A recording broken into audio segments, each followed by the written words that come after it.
Muchas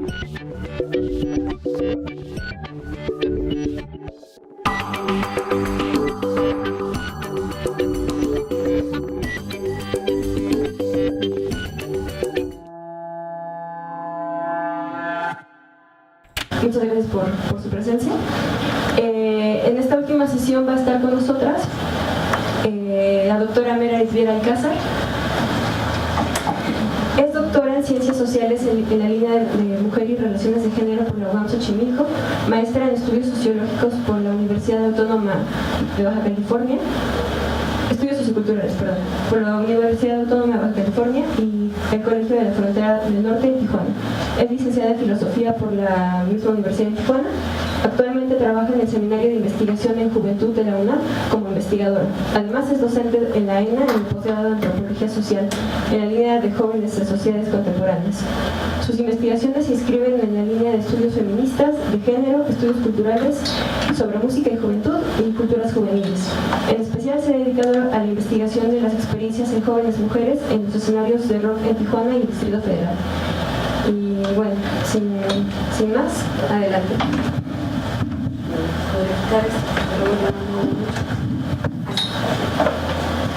Bueno, pues muchas gracias por la invitación a tanto a Victoria como a la doctora Lucía.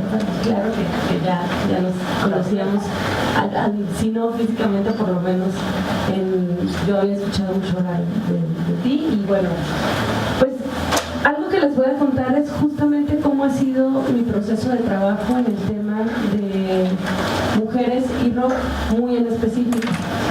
Justamente el título me parece un título realmente reflexionado de manera muy rápida, porque fue así de, ¿cómo le ponemos? Género y juventud. Y debo decir que género y juventud, porque uno de los hallazgos más fuertes al empezar a trabajar con el tema de mujeres y rock fue que yo tenía que utilizar estas dos categorías como categorías de análisis para poder comprender las experiencias de las mujeres. Porque uno de mis objetivos cuando inicié este trabajo fue cuáles son las experiencias de las mujeres en un contexto que es principalmente masculino. Y estoy hablando del escenario de rock. El escenario de rock, por eso es a través del rock. Pensando el rock no solo como una expresión estética o musical, sino pensando el rock como un espacio social. Es decir, pensando a la música como un espacio social donde se generan experiencias, donde se producen experiencias y donde también hay relaciones sociales y relaciones de poder. O sea, el rock no está pensado en este caso nada más como la música en sí, sino la música desde una perspectiva mucho más sociocultural. Y entonces dije, bueno, pero voy a ir a un seminario de diversidades, tengo que hablar de algo sobre la diversidad. ¿Qué he encontrado de diverso dentro de todo mi proceso de trabajo en la investigación en el rock? Pues creo que lo más importante es justo que la interpelación de la categoría de ser mujer. Ser mujer asociado a la idea de género como una normatividad. Es decir, la representación de ser mujer, hay una representación, y esta es una de las preguntas que yo me hacía, ¿hay alguna representación del ser mujer rockera en los espacios de rock que al menos en el contexto en el que yo he trabajado en Tijuana y aquí en la Ciudad de México? Y claro, tiene que ver con la normatividad de género que atraviesa todos los espacios sociales, que no solo está atravesando el espacio social del rock, sino también otros espacios. Y acá empieza como un primer trabajo, que es justamente hablar del género como una categoría de análisis que tiene una carga política y que está vinculada a una normatividad social.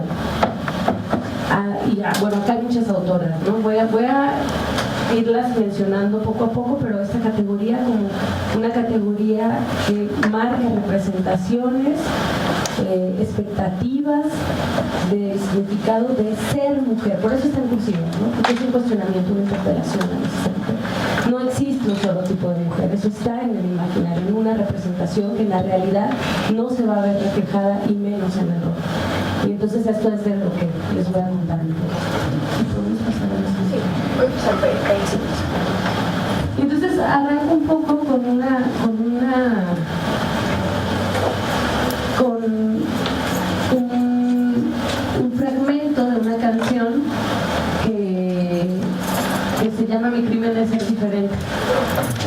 una banda de punk de Tijuana que se llama Rebelión Urbana, y yo estuve trabajando con ellas, y la canción dice: mi crimen es ser diferente, no ser sumisa a sus órdenes, es no seguir mis ideales y seguir mis ideales, no ser ignorante.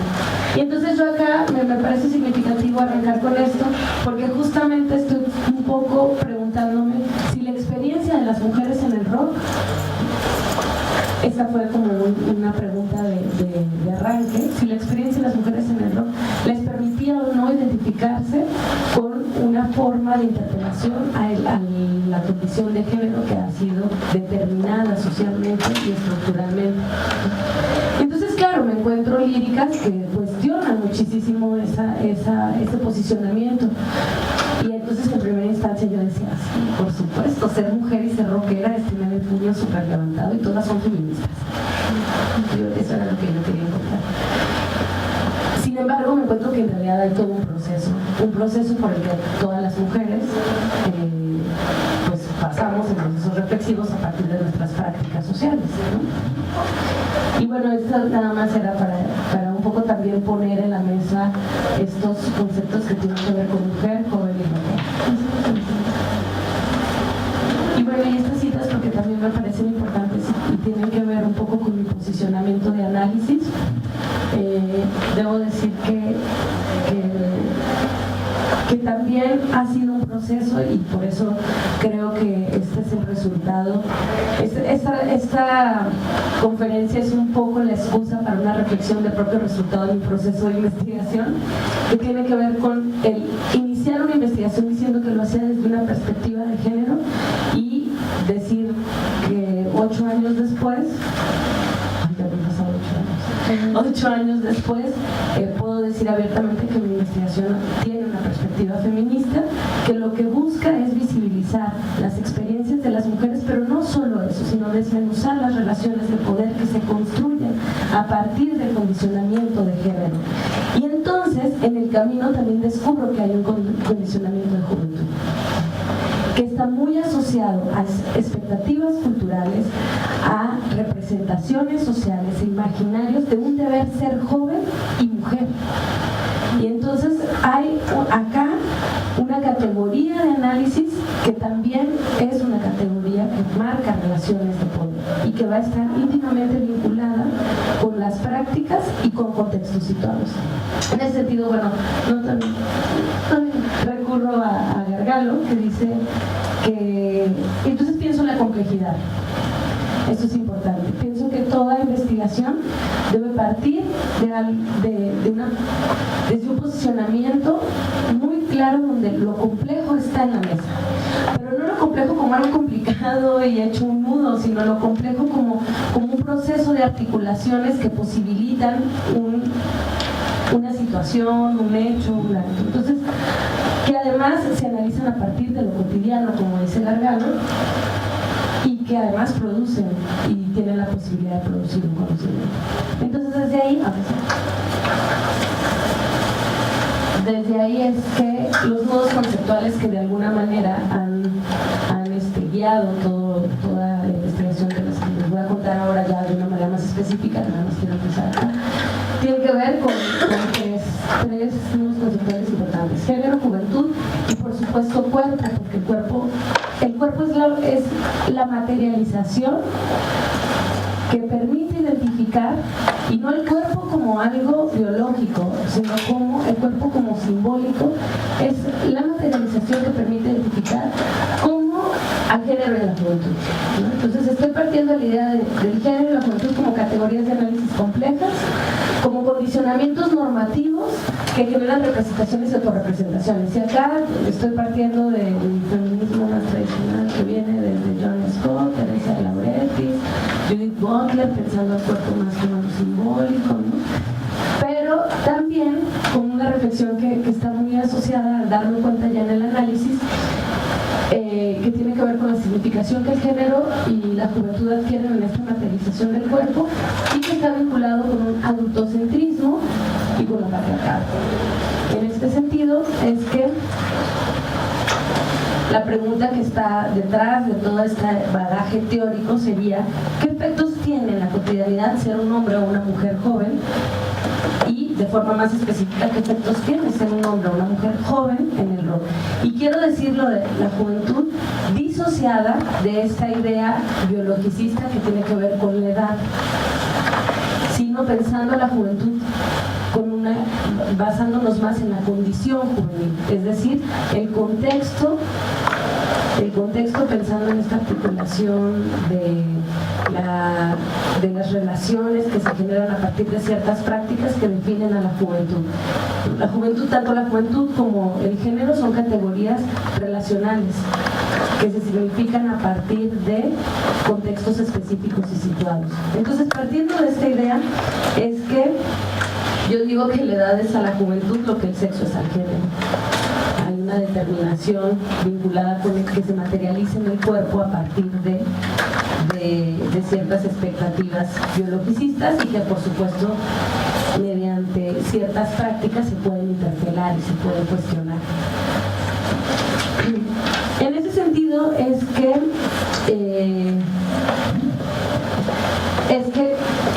el adultocentrismo y el patriarcado aparecen. El adultocentrismo pensado como también un sistema de poder que define el ser joven y que además define un deber ser joven y donde hay un discurso institucionalizado de por medio, lo mismo que con el género. Esto me parece importante porque de alguna manera ha sido uno de los hallazgos teóricos más importantes en mi proceso de investigación y además arranco de manera bien densa con él, ¿no? Porque es lo que tengo más fresco. Es lo que tengo más fresco ahora y me tiene más emocionada.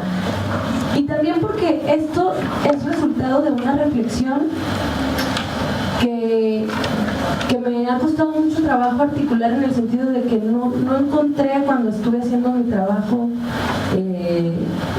de investigación, sobre todo cuando estaba haciendo la tesis de doctorado y la tesis de maestría y después en una investigación en la tesis de postdoctorado, más bien en el trabajo de postdoctorado, no encontraba como elementos teóricos que lo articularan de manera muy clara. O sea, encontraba trabajos vinculados con mujeres jóvenes, pero pensando en la juventud como sujetos, vinculados con la edad, sin una problematización más allá de la juventud también como una expectativa, como una representación que está presente en un discurso y que cuando se combina con el género, pues presenta rasgos muy particulares en el cuerpo. Ahora bien, ¿cómo se ve esto en el rock? Este es el siguiente salto. Bueno, esta es la problematización, experiencias que configuran las mujeres jóvenes en el escenario de rock, ¿no? A partir de todas estas cargas de ser mujer y ser joven y participar en un escenario rockero. Me ha interesado todo este tiempo dentro del proceso de análisis con las experiencias de las mujeres versus obstáculos, pero también ver cuáles son las ventajas de ser una mujer joven en el escenario, pensando justamente en esta lógica masculina y de símbolos masculinos que de alguna manera configuran el espacio del rock como un espacio público, identificar sus negociaciones y estrategias. Y algo muy nuevo, que esto también es parte o sea, estas primeras problematizaciones, estos primeros acercamientos vienen como desde cómo se origina mi acercamiento a las mujeres y rock, pero últimamente me ha interesado mucho también ver cuál es su posicionamiento frente al feminismo, es decir, un poco también interpelar, ¿no? su práctica artística. Y ahora les iré contando cómo ha sido también el trabajo metodológico y cómo se ha ido transformando el trabajo metodológico en mi acercamiento al escenario y a las chicas. ¿Cómo defino el rock? Sí, como una expresión musical, pero pensando a la música como un espacio donde existe producción de identidades y subjetividades juveniles, como un uso social. Para esto hay bastante bagaje teórico, sobre todo relacionado con el uso social. Hay una sociología de la música que ayuda mucho para poder hacer el análisis y hacer el análisis más allá de la música como expresión estética, como un fenómeno cultural. En este caso, algo que he descubierto también del rock como particularidad es que su origen está siempre vinculado a la idea de un espacio de rebeldía, contracultural, por acá lo comentaban de hecho, ¿no? O sea, rebeldía, contracultural, alternativo, tiene todos estos apellidos, ¿no? El espacio rock. Incluso el mismo Origen habla de un rompimiento generacional donde los jóvenes se rebelan contra la autoridad, ¿no? Y hay todo este discurso. Sin embargo, cuando el rock es analizado desde una perspectiva feminista, pues lo contracultural le viene quedando muy corto, ¿no? O sea, hay un montón de producciones, es algo paradójico, debo decir que es algo paradójico, hay un montón de producciones y de símbolos asociados al género normativo que van a ubicar sobre todo a la mujer en el escenario como un cuerpo, primero. Y este es uno de los primeros obstáculos y ya me adelanté a uno de los primeros hallazgos, ¿sí? Entonces, en este sentido es que el rock produce representaciones de mujer, o sea, de mujer en singular, para aquellos que les interesa ahora esta interpelación a lo diverso, ¿no? O sea, la mujer joven y rockera. ¿Se les viene a la mente algo? Hay una representación, si lo ponen en Google y ponen imágenes, les va a salir una chava con un estereotipo muy marcado, ¿sí? Y entonces acá podemos saber que sí hay una expectativa también dentro del escenario que genera representaciones del ser mujer, joven y rockera. Porque además el ser rockero ya lleva en sí mismo la idea de juventud. Hay una juvenilización del cuerpo en el espacio de rock, porque está asociado a prácticas juveniles. Entonces acá ya encontramos una clave bastante interesante de las representaciones. Y bueno, estoy hablando en representaciones, desde representaciones culturales, debo decirlo, porque no estoy hablando de las representaciones sociales más tradicionales de Moscovici y esto, sino de las representaciones culturales que se generan a partir de relaciones de poder y demás, desde Teresa de Lauretis, porque acá no lo pongo, entonces nada más para dejarlo en claro. Y podríamos pensar también en a lo mejor en Stuart Hall con identidades culturales, más desde los estudios culturales, nada más para que sepan que no estoy hablando desde la psicología social. Las representaciones tienen impactos en las autorrepresentaciones de las jóvenes rockeras, es decir, en su proceso de subjetivación, por decirlo de alguna forma, que a lo mejor Teresa de Lauretis me daría por haberlo hecho tan simplista, pero tiene que ver en cómo ellas de alguna manera se apropian de ciertas representaciones, las producen, pero también las resignifican. Y finalmente, como un espacio donde hay construcción de identidades culturales y subjetividades políticas. Acá retomo un poco la idea que tiene la doctora Carmen de la Pesa, y aquí es donde encuentro una paradoja bien interesante, ¿no? La doctora Carmen de la Pesa habla de que el espacio de rock también permite construir subjetividades políticas. Y entonces podemos encontrar que el espacio de rock es bastante diverso también, ¿no? O sea, va a haber quienes producen masculinidad, quienes producen y resignifican la feminidad, hay quienes incluso cuestionan la masculinidad y la feminidad. Ahora hay bandas trans, ¿no? Podemos encontrar. Es decir, no se puede hablar de una forma estática del espacio de rock, y no se puede hablar solamente como una expresión estética musical sin pensar en esas relaciones sociales y de poder que se van a configurar en este espacio, y que además va a ser infinitamente diverso a partir de contextos situados y específicos, ¿sí? Me sentí como que estoy muy alejada. Y bueno, estoy hablando de mujeres reales, es decir, aquí ya nos alejamos de esa representación de ser mujer, de mujeres reales que tienen una capacidad de agencia, es decir, que tienen una capacidad de acción frente al espacio de rock, este espacio que, tomando a Teresa de Lauretis, yo defino al rock como una tecnología de género, donde se producen mecanismos de poder, representaciones y expectativas del ser mujer, y donde las mujeres negocian y generan estrategias para ser reconocidas en dicho escenario. Más allá, y esto es muy importante, y este es el primer hallazgo, más allá, ser reconocidas más allá que simplemente cuerpos objetos, aunque utilicen el cuerpo con una significación vinculada con el erotismo y la sexualidad. es muy diferente. O sea, la capacidad de agencia tiene ahí un valor distinto que cuando el otro lo ve y lo objetiviza, que cuando se apropia la mujer en el escenario del cuerpo y la sexualidad. Esto es muy importante como mencionarlo. Y la lectura y la línea en la frontera entre una interpretación de decir que las mujeres esto me pasó a mí en mi trabajo cuando estaba tratando de identificar entre decir que las mujeres se objetivizan a sí mismas cuando se ponen una minifalda y salen del escenario, pues es muy delgada, pero cuando tú haces un relato de vida, que ahora les platicaré como la metodología que utilicé, y ellas te dicen, claro, yo me pongo porque es como lo que yo me quiera poner en un espacio público para expresarme artísticamente y apropiarme de la sexualidad de mi cuerpo, tiene una significación distinta al vato que le grita desde el público qué bonitas nalgas, no sé. Ahí está grabado. ¿Sí?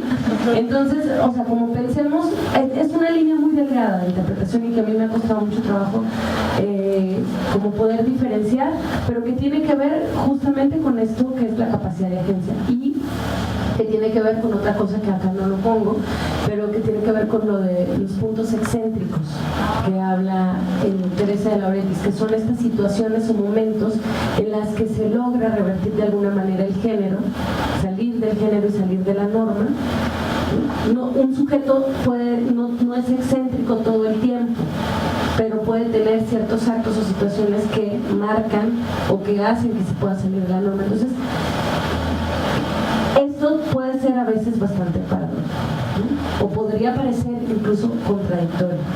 Sin embargo, tiene que ver, por eso es muy importante la complejidad de la interpretación de la situación y la intencionalidad del sujeto como agente. ¿Sí? A ver si. Bueno, acá les estoy contando la última metodología que me trae bien emocionada, porque además también mi acercamiento con el escenario ha sido muy, muy loco. Pero yo he trabajado en dos contextos, que creo que puse el contexto después, pero ha sido Tijuana y la Ciudad de México. En Tijuana yo tocaba en una banda cuando empecé a trabajar con rockeras. Yo tocaba en una banda, entré a la maestría, les cuento esta parte porque sí tiene importancia dentro de cómo te relacionas con el espacio. Y clásico, uno entra a la maestría diciendo, yo sabía que quería hacer algo de género, ¿no? Lo tenía muy claro. Sin tener muy claro si es una perspectiva feminista, además, ¿no? Venía de filosofía, además, con cero metodología, traía una metodología bien caótica, porque luego en filosofía nos enseñan a ser muy teóricos, pero eso es verdad, a ser muy teóricos, pero no a trabajar en campo, ¿no? Entonces decía, pues, ¿por dónde le entro? Y entonces dije, bueno, pues me di cuenta que una de las cosas a las que yo me enfrentaba a diario, y era casi a diario porque todos los fines de semana éramos muy pocas morras en Tijuana tocando en ese tiempo, muy pocas morras en el movimiento feminista. Eso quiere decir que ya les estoy hablando de que soy de una generación anterior a las chavas que están ahora. Y me encuentro, pues que digo, voy a trabajar con mis amigas, ¿no? Así lo pensé en un momento, sin pensar en todos los procesos de interpretación a los que yo me iba a enfrentar y a todo el trabajo también personal de interpretación, de poder como separarme de la escena. Bueno, al final dejé de tocar, ¿no? para terminar la tesis. Y entonces yo utilicé desde ese momento una perspectiva de metodología feminista que priorizaba principalmente las experiencias de mujeres y la visibilización de dichas experiencias para poder identificar la construcción de sus identidades en ese tiempo. Entonces hice etnografía, observación participante, relatos de vida, ¿no? Así utilicé estas técnicas. Pero con una idea muy clara de que lo que quería hacer era pues eso, visibilizar a las mujeres y sus experiencias. Entonces de ahí viene toda la parte de la metodología feminista. Después sigo trabajando con esta metodología, pero hace un año que empecé a trabajar, hace como 2 años que empecé a trabajar en el escenario rockero aquí en el DF. Pues me enfrenté con una realidad distinta a la de Tijuana, obviamente. Distinta en función de la configuración de la escena. A lo mejor no tanto de la configuración interna de la escena. Una, pues la primera y muy evidente es que me encuentro con la escena y con circuitos mucho más amplios del rock, y donde el rock tiene significaciones y estilos diferenciados. Porque en Tijuana somos una escena más chica, aunque no tan chica, pero más chica, donde pues todas las morras que tocan más o menos se conocen, aunque toques indie o pan rock o garage, comparten el escenario, y acá no. Acá hay circuitos muy específicos de estilos, donde a veces convergen, pero otras no. Y otro de los obstáculos que me encuentro es pues, que no estaba entrevistando a la morra con la que cantaba en la banda, ¿no? Y esto marca una diferencia, sino que yo llego a un espacio donde yo no conozco a nadie. Y entonces dije, ¿cómo empiezo mi trabajo de campo? Porque yo quería hacer un análisis comparativo entre las rockeras de Tijuana y el DF y sus experiencias y la significación de su cuerpo, porque esto es importante en el trabajo de cuerpo. La significación de su cuerpo en el escenario, sus procesos de negociación y toda esta problematización que les conté. Y entonces llego y pues resulta que nadie me quería dar ninguna entrevista porque yo no lo iba a publicar en ninguna revista chida de aquí, ¿no? Y me preguntaban, ¿dónde va a salir esta entrevista? Y yo decía, no, pues la verdad es que no sé, ahora que me está grabando debería decirles, aquí salen las entrevistas. Y entonces yo me acercaba y bueno, fue todo un lío, la etnografía acá, pero descubro un cartel de unas chavas que estaban haciendo un festival que se llama Histeria Femenina, y digo, me voy a acercar con ellos. Me acerco, me presento y empiezo a seguirlas como la fan loca, ¿no? A todos los conciertos de la Histeria Femenina, y de repente yo ya estaba muy involucrada con todas las chavas de la escena. Empiezo a hacer entrevistas, les empiezo a contar cuál es mi trabajo, les cuento que yo tocaba en Tijuana, ¿no? Procesos de identificación, les empiezo a contar que me gusta un chorro el rock, que se me hace bien chido lo del festival, que soy feminista. Les dije que era feminista. Nosotras no somos feministas. Nosotros no creemos, nosotros estamos haciendo esto para las mujeres, más porque es feminismo. Y entonces empieza un debate en un after party, debo decir, en un after de una tocada, empieza un debate sobre el feminismo que se pone súper interesante, y entonces yo digo, este debate hay que llevarlo a otro espacio, o sea, un espacio donde sea el escenario. Entonces me empiezo a ocurrir y empiezo a inventar una metodología cuando yo ya había terminado incluso el postdoctorado, ya había escrito mi artículo, ya había cumplido con los requerimientos de CONACYT, pero pues ya estaba yo súper involucrada en la escena y con la histeria femenina. Y entonces empiezo a hacer conversatorios en diferentes espacios, como en el Alicia, en el Foro Cultural Alicia, donde el tema es la experiencia de las mujeres en el rock y otros temas de juventud, pero este era uno de mis temas primordiales. ¿Y a qué lleva a este proceso reflexivo conjunto en un espacio público como un espacio de rock masculino, donde además las chicas se empiezan a apropiar sin darse cuenta sin darnos cuenta en realidad? Bueno, yo sí me iba dando un poco cuenta y lo iba haciendo un poco maquiavélicamente, pero siempre muy consensuado de, oigan, y si nos aventamos un conversatorio, sí, yo hago las preguntas, ¿no? Y ustedes, y voy guiando, y entonces empezamos a hacer los conversatorios, que en realidad para mí eran como unos grupos de enfoque súper interesantes, ¿no? Donde se construía conocimiento en conjunto en función justamente del ser mujeres, ya no ser mujer, sino la experiencia de las mujeres en el escenario, pero donde además se empiezan a generar también estrategias de acción colectiva. Empiezan a decir, pues, ¿por qué si nosotros nos enfrentamos? Y ahora les voy a contar como los hallazgos, pero algunos de los hallazgos de esos conversatorios que están combinados también con las entrevistas y con estas experiencias es, si nosotros nos enfrentamos a la problemática de que siempre que vamos a tocar no tenemos un espacio para mujeres y que además siempre nos ponen a abrir las tocadas porque somos las morras, o nos ponen a cerrar para que se queden todos y que chichis para la banda, si nos encontramos con un espacio de violencia fuerte hacia nosotras, donde el cuerpo es objetivado, si nos encontramos en que no nos creen que tocamos bien, porque primero nos vemos bonitas y después hay una apreciación hacia nuestra práctica musical, pues entonces hagamos nuestros propios espacios. y entonces hay que apropiarnos del espacio, y entonces empiezan a suscitar cosas súper interesantes en estos conversatorios. Entonces yo me doy cuenta que mi investigación pues rebasa completamente mis propios objetivos y que yo ya estoy haciendo una intervención, y que incluso empiezo a participar en ese proceso de intervención y digo, ching, la antropología tradicional me va a enterrar viva, ¿no? O sea, estoy haciendo todo mal. Y bueno, debo decir que la etnografía colaborativa, que me parece que tiene muchos puntos en común también con la metodología feminista, es un hallazgo que tuve a través de mis alumnas, ¿no? Ángela y Constanza y otras alumnas fueron como las que me fueron como contando en sus propios procesos de investigación esta metodología, y dije, claro, esto también a mí me sirve, ¿no? Y además se justifica de manera perfecta y encaja de manera perfecta con la línea de estudios culturales que tiene que ver con no quedarnos nada más con la parte teórica y con que nuestros procesos de conocimiento e investigación se quedan en la biblioteca y los actores no se enteran jamás. Hagamos partícipes a las demás. Si yo hubiera podido ahora, me traía a Mimi, que es como con la que tuve la primera discusión sobre feminismo y histeria femenina, que es la vocalista de Las Navajas.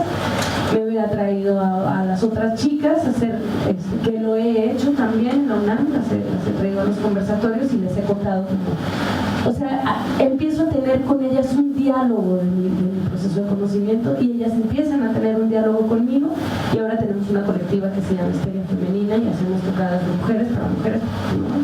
y con todo este show. Ese es como uno de los resultados más fuertes, donde además hay un manifiesto y todo eso.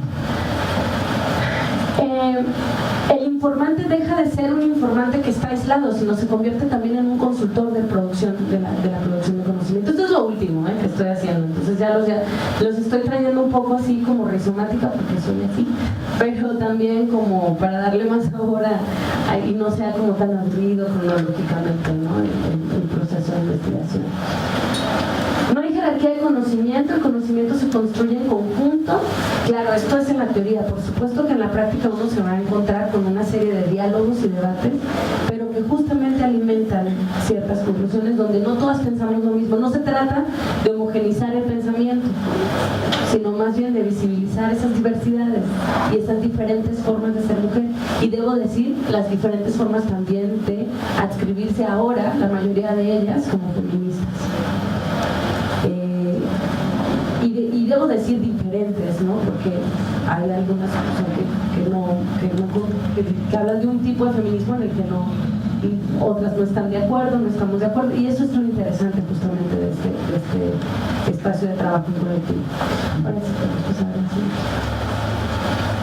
Bueno, nada más acá les debo decir que los dos escenarios, Tijuana y Ciudad de México, que me han ayudado a posibilitar estos hallazgos de los que les he contado, bien tramposa, ¿no? Y pongo la Alicia y la Ciudad Eléctrica, que son como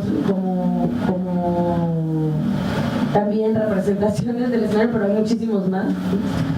Los estoy viendo como fronteras culturales. Tijuana es evidentemente una frontera, es una frontera geopolítica también, pero el DF también me encuentro, una de las coincidencias que logro encontrarme, yo sigo diciendo DF, Ciudad de México, me encuentro que también es una frontera cultural donde convergen un montón de diversidades y de subjetividades que se encuentran en el espacio del rock, en el escenario del rock. Pero además, por ejemplo, Tijuana es considerada la puerta del rock en México, entonces tiene en la historia del propio escenario del rock, la puerta de entrada del rock en México, tiene una carga simbólica importante dentro de la historia. Pero la Ciudad de México también, porque la Ciudad de México es además una plataforma, o sea, todos los de Tijuana en los años 70, les podría contar la historia del rock en Tijuana, pero en los años 60 entre el rock, los primeros rockeros, Javier Batis y todos estos, en los 70 que surgen los DJs y se les acaba la chamba en los bares, porque además Tijuana es una ciudad de mucha fiesta, es una ciudad hecha para la fiesta. Lo que hacen los jóvenes que se quedan sin chamba y que además quieren entrar a la industria cultural es venirse al DF. Y se vienen al DF a querer entrar a la industria cultural, a ser reconocidos, a seguir también la representación del rockstar. Y donde las mujeres generalmente tenían estos papeles secundarios de coristas, de fans, de groupies, muy pocas veces de líderes, y si eran líderes eran identificadas más como en una especie de o hipersexualización o bien masculinización. Entonces había todas estas representaciones poniéndose en juego, ambos escenarios entonces se convierten en plataformas de alguna manera internacionales, lo siguen siendo. En Tijuana es muy curioso porque si esta conferencia no se trata de los escenarios de Tijuana y el DF, pero si nosotros habláramos de estos modelos comparativos, en Tijuana se sigue teniendo el imaginario que para poder armarla, las bandas se tienen que venir al DF, pero si tú hablas con las bandas de la Ciudad de México, te dicen, es que en la frontera hay bandas bien chidas porque está el otro lado cerca, y entonces cruzan, y hay estos imaginarios alrededor que tienen que ver con algo que está vinculado con la frontera cultural. Y esto le da una significación particular a las experiencias también de las chicas y que tienen incidencia dentro de sus propias acciones. Prácticas, vamos a decir. Siguiente. Bueno, estrategias y negociaciones. Esto es importante porque una de ellas ha sido ¿cuál es la estrategia y la negociación frente a la representación de ser mujer cuerpo? Y acá les contaba que una de ellas es que las chavas en sus experiencias cuentan que si bien son reconocidas como músicas, esto es un proceso donde se tienen que ganar este respeto. O sea, hay un trabajo, hay un proceso para poder ser identificadas como músicas. Y yo digo músicas, así también eso lo pongo como en este contexto epistémico del que estoy hablando, ¿no? Tiene una significación en ser músicas, porque uno de los hallazgos dentro de los relatos de vida es que ellas identificaban la práctica musical como el ser músico y el ser mujer como diferenciado de sí mismo. Y por ahí en mi tesis de doctorado hablo de este desdoblamiento discursivo del ser músico, identificado como una práctica masculina, porque me decían, es que yo soy músico y además de ser mujer.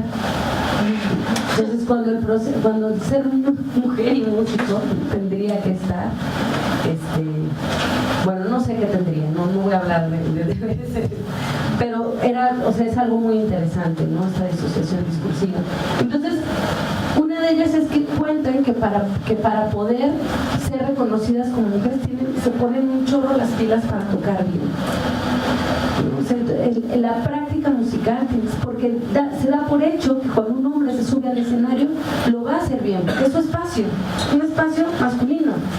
Pero cuando una mujer se sube al escenario, lo primero que ven es el cuerpo. Es la imagen, es lo primero que se pone en el espacio público. Y es como se ve bonita, no se ve bonita, traen onda, no traen onda, y hay una serie de juicios alrededor de.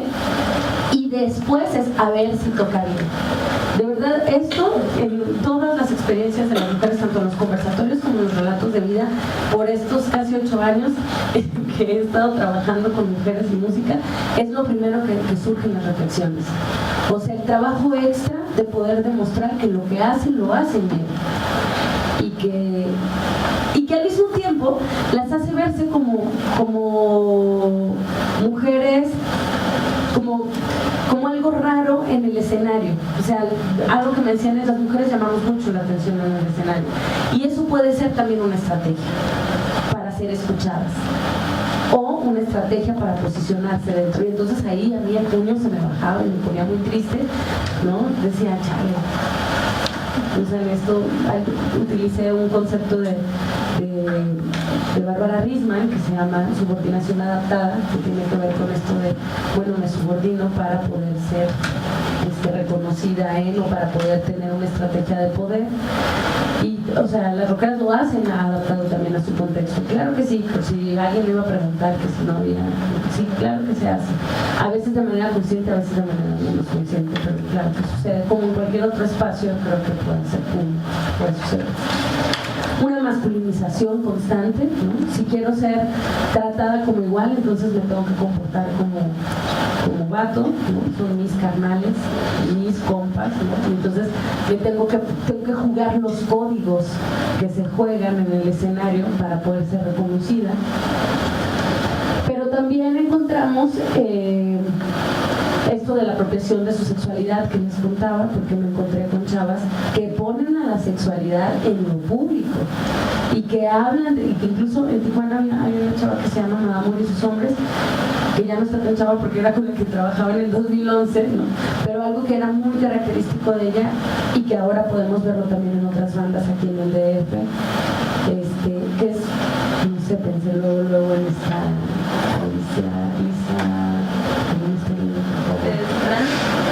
sí, Luisa Almaguer, ¿no? O sea, que pone la sexualidad en el escenario, pone el cuerpo en el escenario, pero vinculado con el placer femenino. Y entonces ahí hay un giro muy interesante en la significación del cuerpo. A Luisa Almaguer no la he entrevistado, pero tuvimos un conversatorio trans donde participé y ella contaba, pues decía que era más me pareció súper interesante porque decía que era más fuerte decir que era feminista que decir que era trans, ¿no? Entonces que le causaba más bronca en el escenario cuando se posicionaba como feminista que como trans. Al inicio se ponía súper nerviosa porque sentía las miradas, pero cuando ella volteaba y se bajaba del escenario y sacaba a bailar a alguien, sentía como todas las miradas se retiraban.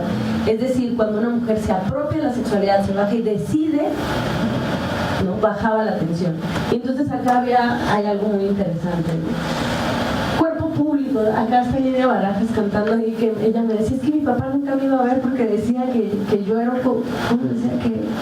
Que yo me la pasaba en esos bares y en esos espacios nocturnos, obviamente el rock, ¿no? Con estos espacios vinculados con lo masculino, la noche, aunque la noche no debería ser masculina, estos espacios de riesgo para el cuerpo de la mujer y demás. Y luego ella misma en su reflexión dice, claro, pues es que yo sí estaba exhibiendo mi cuerpo, ¿verdad? Ah, pues sí, mi cuerpo sí es público, tiene razón mi papá. Sí, pero ¿qué significación está dando ese cuerpo público? Y entonces, bueno, estas estrategias y negociaciones que de alguna manera permiten ser visibilizadas de estas chavas a partir de sus propias experiencias, pues les van permitiendo ganar también el espacio y resignificar el espacio. Entonces acá hay algo que voy a regresar un poco a la parte teórica que me permitió darme cuenta de la investigación, la paradoja del género y la juventud. O sea, y esto me faltó decirlo, tanto el género como la juventud, que son categorías normativas, y les dije la parte más institucionalizada, surgen desde la institución para visibilizar a ciertos sujetos, también permiten subvertir esas relaciones de poder, también permiten justo esa visibilización en diversos espacios. Es decir, acá la agencia de los sujetos se manifiesta, no sé si estoy siendo clara con esta idea, pero se manifiesta y las chavas se apropian del escenario, ¿no? Del escenario público, masculino, que es el rock,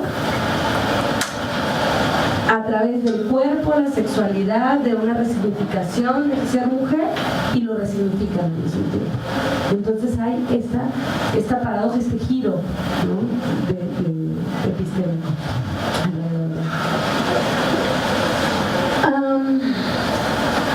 Bueno, creo que ya les dije lo más fuerte de todo mi proceso reflexivo, y qué bueno que me están grabando porque es la primera vez que hago una condensación de todo mi trabajo reflexionando ahora con ustedes.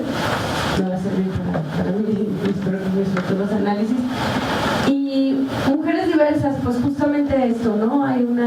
No hay un solo tipo de mujer. El rock es una excusa de un espacio masculino que me ha permitido a mí poder analizar las relaciones de poder, las transformaciones de las relaciones de género que se están dando generacionalmente y que por ende también están resignificando ciertos espacios sociales.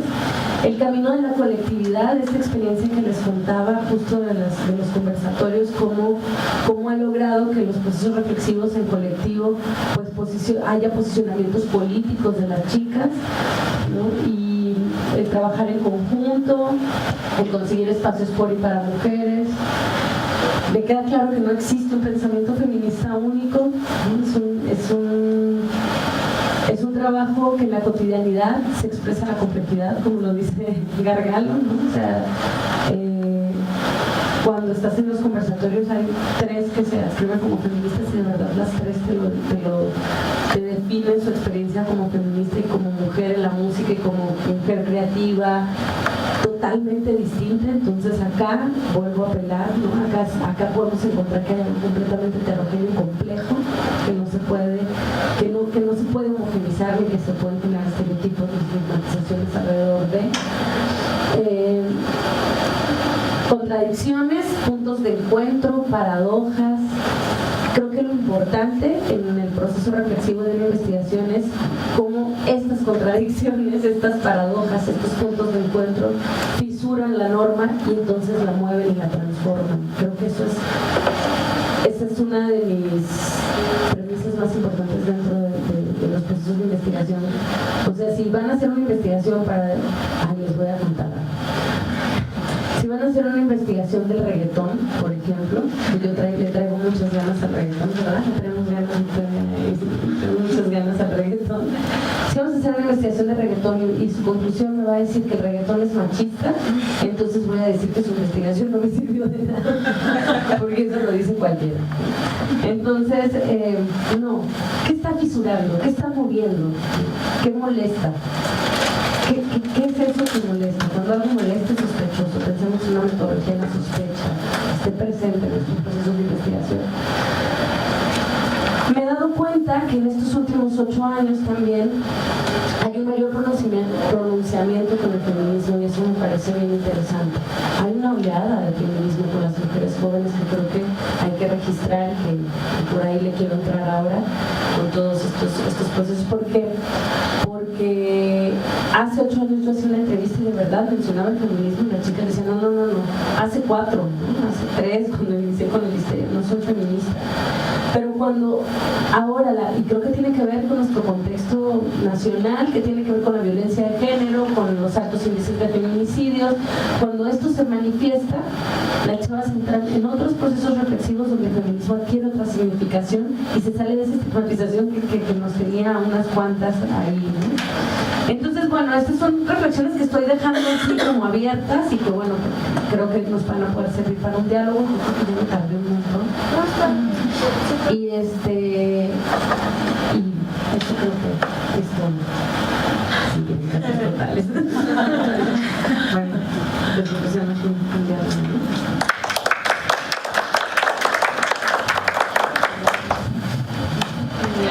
Bueno, ¿quién quiere comenzar?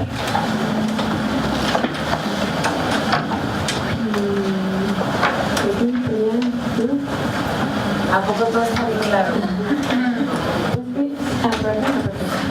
Te paso el micrófono.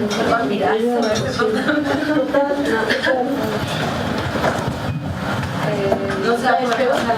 Sí, híjoles. Ese va a ser un problema porque no se va a escuchar en la grabación. No, pero después. Si no, después. Ah, claro, no. ¿Pasó por allá? Mira, no, sí. O si no, si queda muy lejos que se acerque hacia allá. No, para allá, no que pasen aquí al centro. Exacto. Que tomen la escena. Exacto. Tomen la escena. ¿Sí? Bueno, mira, muchas gracias por tu curiosidad, ¿no? La verdad es que tu trabajo es bastante interesante. Me gusta mucho la parte en la que mencionas que tanto el rock como las mujeres en sí son espacios de negociación. Es decir, que no existe un deber ser tal cual, sino que hay diversas formas de ser mujer y hacer rock, por supuesto. Pero siento que a veces como seres humanos nos alcanzan esos estereotipos y no sé, entonces puedo responder que en la medida que algunas mujeres no logren cumplir con esas expectativas, por así decirlo, esos estereotipos que marcan el deber ser mujer y rockera, hay frustraciones con respecto a eso.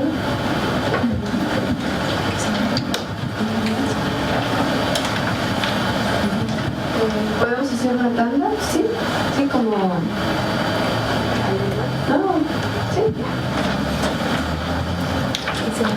Solo si se pueden pegar más el micrófono porque nos comentan en Facebook que no se escuchan las preguntas.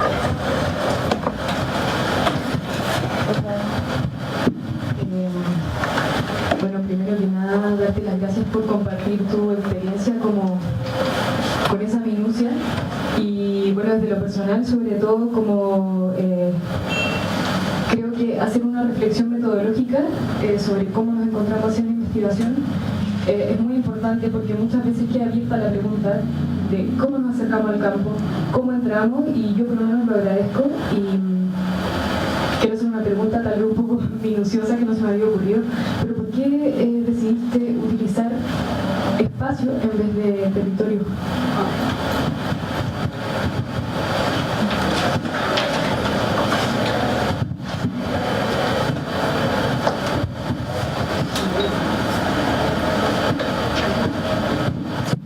Mientras anima, así,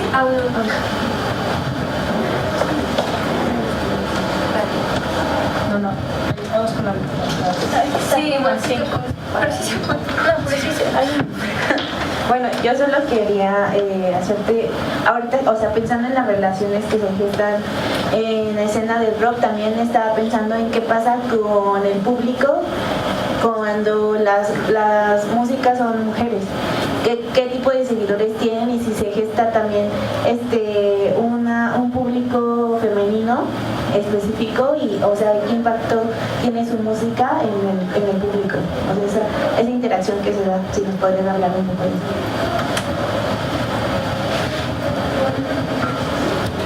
¿Me voy para allá? Sí, yo creo que sí. Pues es que hay un montón de cosas.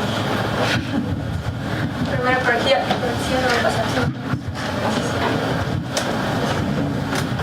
Yo no quiero tomar la No, pero una vez más, como me agradecerte que nos compartas este trabajo que es extraordinario. Surgen, bueno, no sé si muchas preguntas, pero son como muchos cruces de temas. De pronto nunca pensé que el rock fuera tan parecido al derecho. Cuando tú defines, es que es muy impresionante, cuando tú defines esta noción del rompimiento, las fisuras, tomar el espacio, es que es un trabajo constante en el derecho y es muy agotador y de pronto te das cuenta que el rock no está exento de eso y eso me parece alucinante y al mismo tiempo, híjole, hay algún espacio que no esté exento de esto, es como una preocupación. Me encantó el tema de la etnografía colaborativa y me parece que, o sea, yo no sé mucho de etnografía, pero creo que estás acuñando toda una categoría de análisis o una herramienta de análisis, pero me impresionó mucho y es algo que de alguna forma en las cosas que hemos ido haciendo en el laboratorio, me parece que tomarlo como parámetro sería interesante porque a veces nos limitamos a hacer ciertas cosas porque precisamente tenemos que cumplir con el canon y de pronto esta posibilidad que tiene mucho que ver con el feminismo además, pues no sé, abre un montón de posibilidades, ¿no? Y bueno, yo creo que nos vamos a tener que ir a cenar un día de estos porque tengo un montón de cosas y son más que preguntas en sí, es como un cruce de reflexiones que despierta tu trabajo y que te agradezco muchísimo porque es riquísimo y no estamos escuchando el concierto de rock y sin embargo es igualmente estimulante, así que muchísimas gracias. ¿Alguien más? Igual yo te hago una ya. Muy bien. A mí me gustaría como si nos puedes platicar un poco de las respuestas cuando le preguntas a las mujeres que has entrevistado si son no feministas y se escriben como cuando te dicen que no, ¿por qué te dicen que no? Pero, o sea, en la actualidad pues ¿Cómo? No, es que es la generación de la que hablas y de la que en cierto modo, bueno. Bueno, muchas gracias. Yo repito, que suena que me invitaron porque ha sido realmente una oportunidad también para mí para reflexionar sobre justo, Ángela, como todo este proceso metodológico en mi propio trabajo, en mi acercamiento, más porque ahora estoy con la colectiva haciendo toquines, toco en una de las bandas, ¿no? Entro, salgo, y entonces es cómo ha pasado todo esto y todo este proceso de reflexión. Voy a empezar así como por lo que me preguntaron. Frustraciones en relación al cumplimiento de las expectativas en el escenario. En los relatos sí surgen, ¿no? Y justamente, y deja en los conversatorios, estas frustraciones se dejan ver mucho en procesos de reflexión para identificar violencias. Y eso ha sido muy interesante. O sea, creo que el trabajo justo del habla y del habla, de la enunciación de las mujeres de su propia experiencia, ahí hay un proceso de subjetivación donde claro que estas frustraciones se manifiestan, pero también se resignifican y se identifican para ver qué se hace. Y entonces es cuando viene el siguiente paso, la negociación, o cómo nos sirve esto, cómo se actúa frente a esto. En un conversatorio en el Alicia, que hablamos de violencia, que estaban ustedes, hablamos de violencia en el escenario. Una de las chicas empieza a decir, claro, cuando me subo al escenario y lo primero, y lo primero que me dicen es, oye, bájate, las novias no se suben al escenario. Es como, es que yo voy a tocar. O sea, ahí hay, claro, no estás cumpliendo con la expectativa, no se espera que tú toques en una banda, que seas líder de una banda. Hasta cosas súper fuertes, ¿no? De que cuando estás en el after y te tiran la onda y tú dices que no, es como, si estás aquí es porque ya es un cuerpo público. ¿Por qué vas a decir que no? O sea, todas estas frustraciones se manifiestan también en procesos de identificación de violencias. Y eso es bastante interesante. Ángel, espacio, territorio. Creo que territorio es algo que debo acuñar más, sobre todo en función del cuerpo ahora en mis análisis. Yo lo había trabajado como espacio porque lo identificaba como escenario desde la sociología más, desde Goffman, ¿no? Y entonces hice un análisis más del escenario como estos diversos espacios que integran el escenario a partir de estar en la escena, en lo detrás de la escena, porque algo que no conté, que me permitió este marco de análisis, lo que me ha permitido es ver que el espacio público y el espacio privado, y que por ahí venía algo era para que me acordara y se me olvidó, está cada vez menos difuso en las experiencias de las rockeras.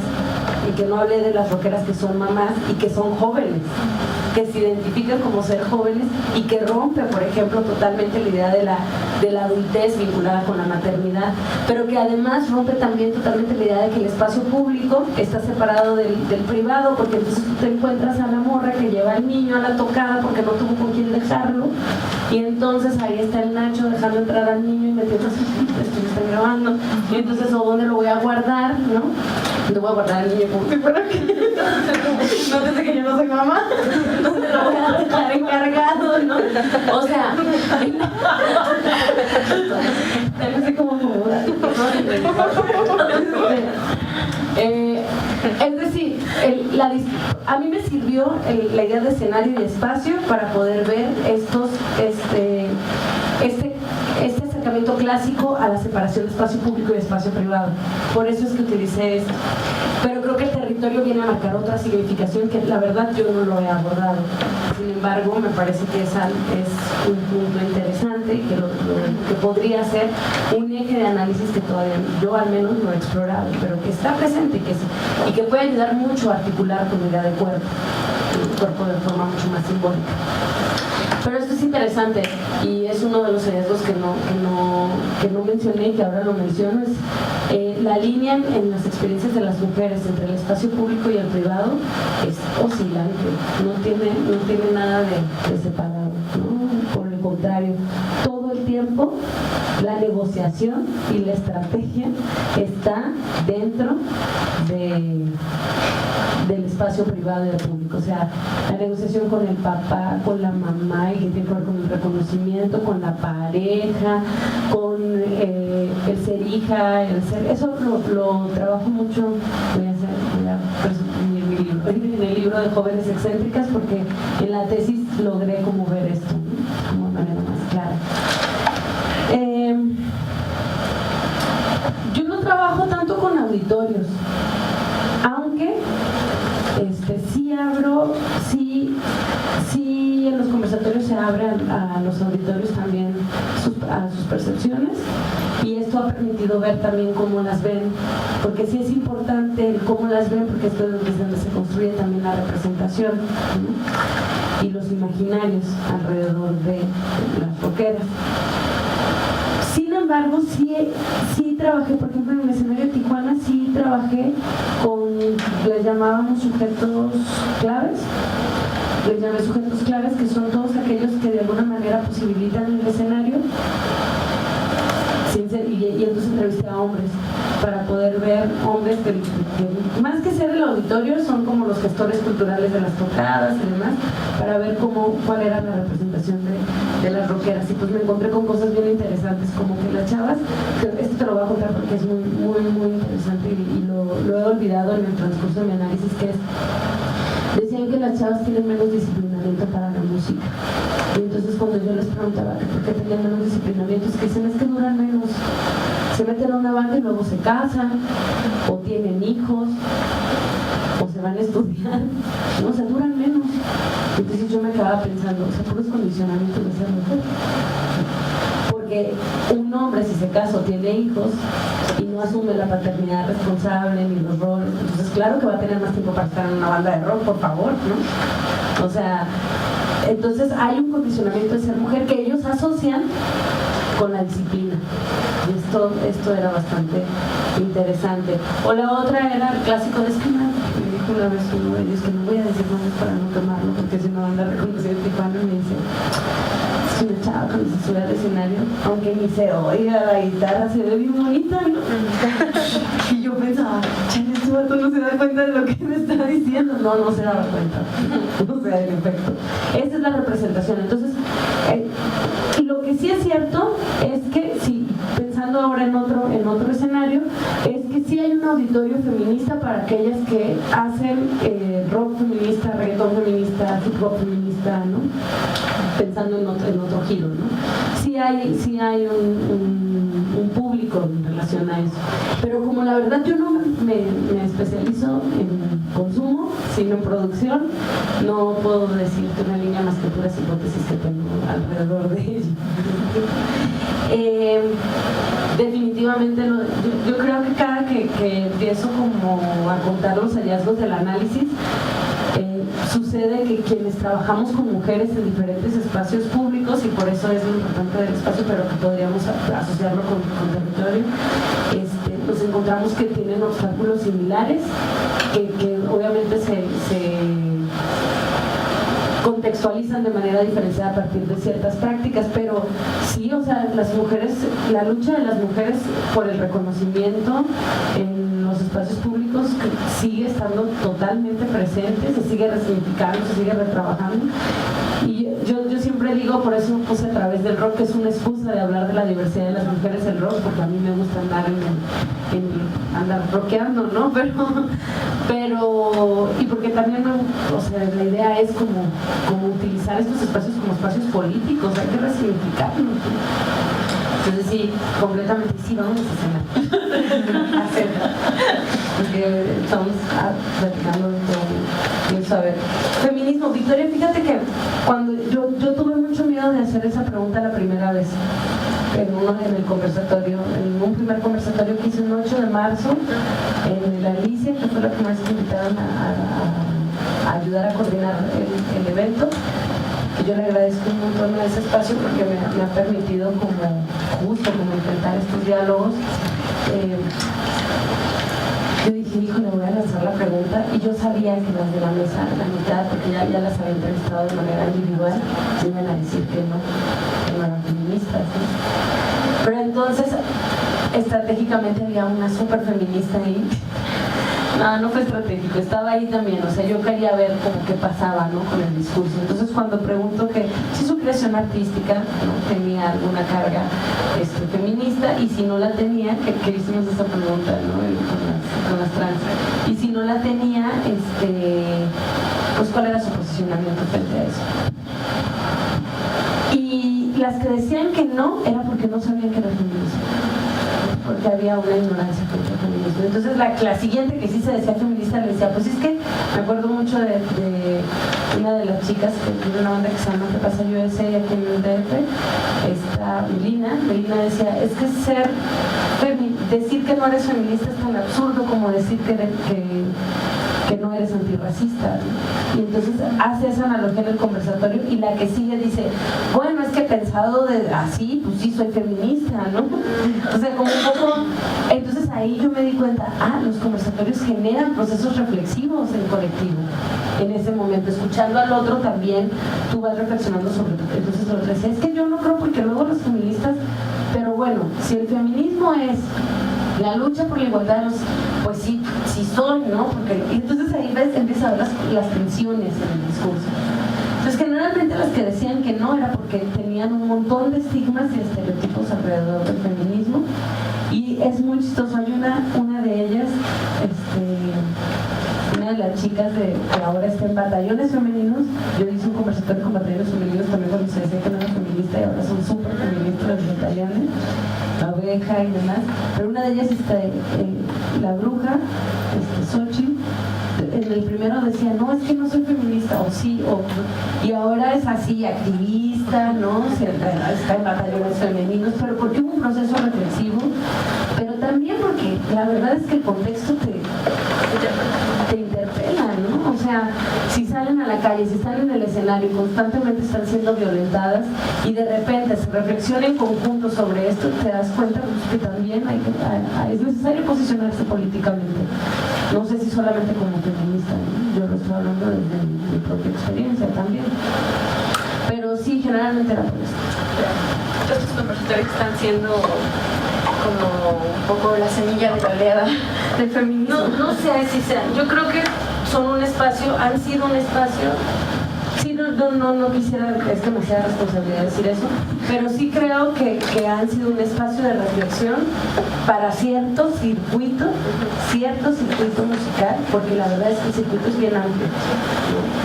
Y también creo que es como una semilla dentro de otro montón de acciones políticas que está viendo, ¿no? Y a esto es a lo que me refería cuando decía, más bien para mí están siendo una excusa metodológica para producir conocimiento y también para poder intervenir también de alguna manera. Es como mi activismo político, epistémico de alguna manera. No sé si sea una semilla, no hay que decir eso. Es mucha responsabilidad. Pues, te pregunto también en caso de que quieran. Bueno, entonces ya ahora sí con esta sesión estaríamos cerrando todas las sesiones de seminario de diversidades del año, cerramos con broche de oro. Y bueno, pues ya para el siguiente año les pido que estén por favor al pendiente de otras actividades que tengamos, y bueno, espero que también que estés presente más en otras actividades dentro del laboratorio. Me da mucho.